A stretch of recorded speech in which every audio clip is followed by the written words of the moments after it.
On March 14, 2018, Brazilian politician Marielle Franco left a public event in Rio de Janeiro. Minutes later, her car was ambushed. 9 bullets were fired. It wasn't a robbery. It wasn't random. It was an execution, a targeted attack that would shock not only Brazil, but the entire world. Because what happened that night was far bigger than a single crime. Marielle Franco had become one of the most prominent voices against corruption, police violence, and militia groups operating inside Brazil. She was not just a politician, she was a symbol. Someone who spoke openly, who challenged powerful structures, and who represented communities often ignored. And that made her both influential and vulnerable. Her assassination shocked the country and sparked international outrage. Protests took over the streets. People demanded answers, justice, transparency. But even with all the attention, one question continued to echo through the years. Who ordered the killing of Marielle Franco? Because while the crime itself was clear, the motivations behind it remained hidden. In this video, we uncover the full story behind one of the most shocking political assassinations in modern Brazilian history. From the night of the crime to the investigation that exposed a dangerous network of power, corruption, and silence. A story that goes far beyond what was seen in the headlines. If you enjoy real crime stories, investigations, and cases that changed history, make sure to subscribe, because stories like this are not just about what happened, they are about understanding the forces behind it, the connections, the consequences, and the truths that many try to hide. But to understand what really happened, we need to go back to that night, Rio de Janeiro, March 14th, 2018. Marielle had just left a public event focused on empowering black women in politics. It was a normal evening, a routine commitment. Nothing seemed out of place. Nothing suggested that just minutes later, everything would change. She entered the car with her driver, Anderson Gomez. They began the journey through the city, streets that at that hour still carried movement, lights, life. But what they didn't know was that they were being followed, carefully, deliberately. Someone had been waiting for that exact moment. The attack happened quickly, precise, calculated. A car approached. Shots were fired directly at the vehicle. 9 bullets. No hesitation, no warning. It was over in seconds. Marielle Franco was killed instantly. Anderson Gomez also lost his life. And just like that, the city was left in shock. But from the very beginning, something didn't add up. This wasn't a robbery. Nothing was taken. There was no sign of struggle. The execution was clean, direct, targeted. And that detail changes everything, because it points to intention, to planning, to someone who knew exactly what they were doing. And when a crime carries those characteristics, it raises a much deeper question. Who benefits from this? Because executions like that don't happen without reason. They don't happen without purpose. And in this case, the purpose was something the entire country would soon begin to question. The investigation began under intense pressure. The entire country was watching. Authorities needed answers, fast. But from the very start, it became clear that this would not be a simple case. Because the more they looked, the more complex everything became. And complexity in cases like this often means something much bigger is behind it. Evidence pointed to a professional execution. The ammunition used, the precision of the shots, the way the attack was carried out, all of it suggested planning, experience, control. This was not random violence. This was something organized, something structured, and that raised the level of the investigation immediately. Soon, one line of investigation began to gain strength: the involvement of militia groups, armed groups that operate in parts of Rio de Janeiro, groups that for years have been linked to corruption, illegal activities, and control over territories. and Marielle Franco had openly criticized these groups. She had denounced abuses, spoken about violence, questioned power structures that many preferred to leave untouched. And when someone challenges systems like that, the consequences can be serious. Because those who feel threatened don't always respond with words. As the investigation moved forward, new elements began to emerge. Phone records, surveillance footage, witness statements, pieces of a puzzle that slowly started to connect.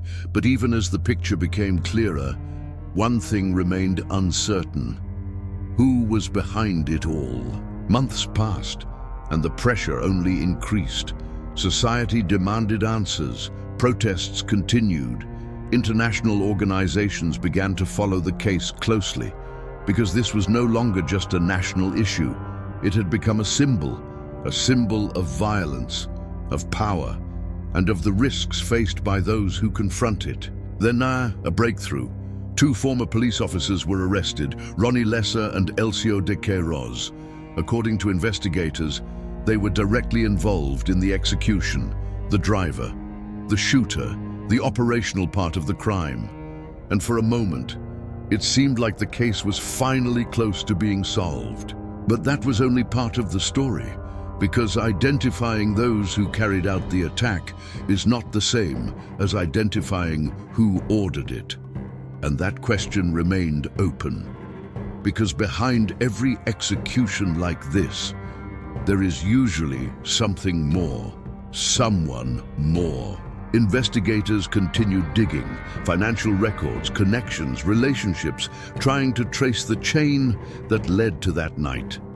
And what they began to uncover pointed to a network, a structure that went beyond individuals, something more complex, more organized, and far more difficult to expose. And that is what makes this case so unsettling, because it suggests that the crime was not isolated. It was connected, embedded in a system where power, influence, and silence operate together. And breaking through that system is never easy. As the years passed, the investigation continued to move forward, but slowly.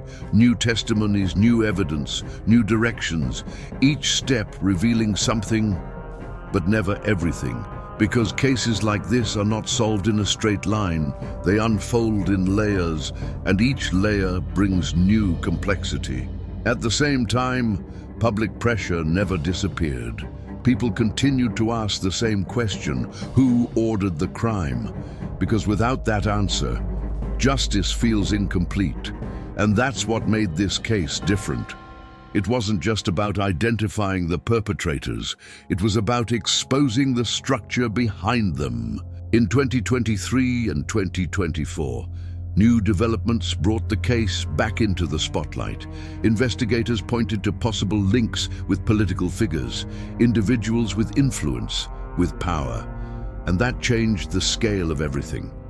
Because now, the case was no longer just criminal, it was political.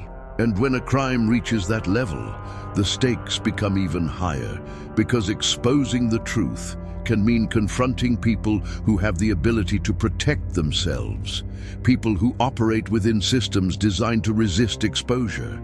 And that creates barriers, delays, silence. But even in the face of that, the investigation continued, because some cases cannot be ignored. They demand answers, they demand accountability, and they carry a weight that goes beyond the individuals involved. They represent something larger, something that affects society as a whole. And as more details emerged, the case began to reveal something even deeper, not just about the crime itself, but about the environment in which it happened. A space where power, influence, and illegal structures often intersect, and where the line between authority and control can become dangerously blurred. Because Marielle Franco was not just another political figure, she represented voices that are often silenced, communities that face daily challenges. And when someone like that is targeted, the impact goes far beyond a single event. It sends a message that many refuse to accept. That is why this case continues to resonate, not only because of what happened, but because of what it represents: the struggle for justice, the demand for transparency, and the need to understand how something like this could occur in the first place. That is why this case continues to resonate, not only because of what happened, but because of what it represents: the struggle for justice, the demand for transparency, and the need to understand how something like this could occur in the first place. And even today, there are still questions that remain, details that are not fully clear, connections that continue to be analyzed, because uncovering the full truth takes time. And in cases like this, that time can feel endless. But one thing is certain: this story did not end on the night of March 14th, 2018. It continues in the investigations, in the discussions, in the demand for answers, because some cases refuse to be forgotten, and this is one of them. After everything that has been revealed, what remains is a mixture of answers and uncertainty, because while parts of the case have been clarified, the central question still echoes: who ordered the killing? And until that is fully answered, the story remains incomplete. A case without full closure continues to demand attention. And that is what makes this case different from many others. It is not just about solving a crime. It is about understanding a system, a structure that allowed something like this to happen. And that is why it continues to be discussed, analyzed, and questioned even years later. Because when a case reaches this level, it stops being just a legal matter. It becomes a social issue, a political issue, a reflection of deeper problems that cannot be ignored. And that is exactly what keeps this story alive in the public consciousness. Maybe you got this far trying to understand, trying to find a clear answer, but the truth is, cases like this rarely offer simple explanations. They are complex, layered, and often filled with elements that take years to fully uncover. Maybe you got this far trying to understand, trying to find a clear answer, but the truth is, cases like this rarely offer simple explanations. They are complex, layered, and often filled with elements that take years to fully uncover. And perhaps the most important question is not just what happened, but what will happen next. Will the full truth be revealed? Will accountability reach every level involved? Or will parts of this story remain hidden, lost in time?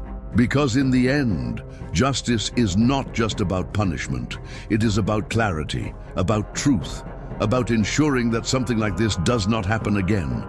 And that is what makes the search for answers so important. And now, I want to hear from you. What do you think about this case? Do you believe everything has already been revealed? Or do you think there is still something hidden behind this crime? Your perspective matters.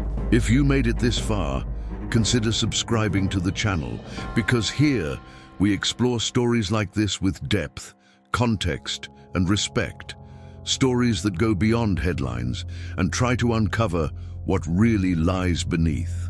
Also, take a moment to leave your like, because that helps more people access this type of content and allows these stories to reach a wider audience, keeping important discussions alive. And before you go, I recommend you watch the next video appearing on your screen now, because just like this one, it will challenge your perception and bring another story that deserves to be understood. Because stories like this do not end when the news cycle moves on.